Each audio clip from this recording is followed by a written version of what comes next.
You've heard the saying, form follows function. But what if the lot topography dictates both form and function? Welcome to the channel. This is where I review luxury properties that come on the market in LA. I tell you 3 things I like about it, 3 things I don't like about it. And in today's episode, we're going to review a beauty. 2650 Benedict Canyon, Beverly Hills Post Office, 7-bedroom, 11-bath, 16,400 square footage, and almost 80,000 square foot of lot. And before I get started, the content of this video is purely my personal opinion. If you want to contact a listing agent, reach out to him directly over here. Okay, Harry, should we get started?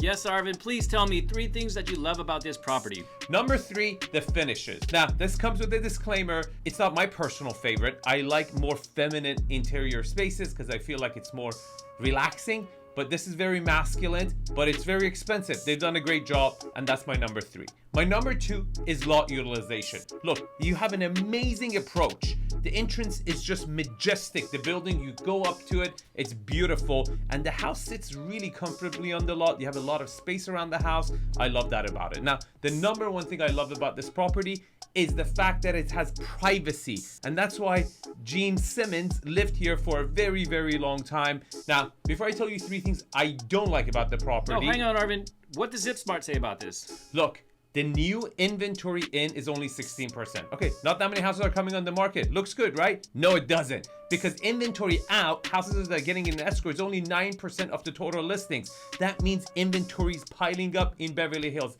And that's exactly why days on the market is at 80 days, because properties are just sitting longer and longer. It's a buyer's market. Now, should we do 3 things I don't like about it? Let's do it, Arvin. Number 3, it's a long house, and the renovation did not fix this issue. You're gonna have hallways going from one side to one side, a lot of wasted space. That's not ideal. And my number 2 and my number 1 is the lot itself. Look, you're looking at this, almost 2 acres, and you're like, what's wrong with you, Arvin? Look, it's a sloped lot that backs up to a canyon. It's not gonna get as much sun because the mountains around is gonna block it. It's on Benedict Canyon, which is not the best location. It's a little bit too far away from the city. And I think these could only work for one type of buyer for this property, and that would be a celebrity who would want a lot of privacy, because all those elements actually scream privacy. So this is a very niche product for a very niche buyer who would be someone like a rock star, like the previous owner, right? I always say, when you're looking to sell a house, identify the character or the avatar of the person who previously bought this house, or your client itself.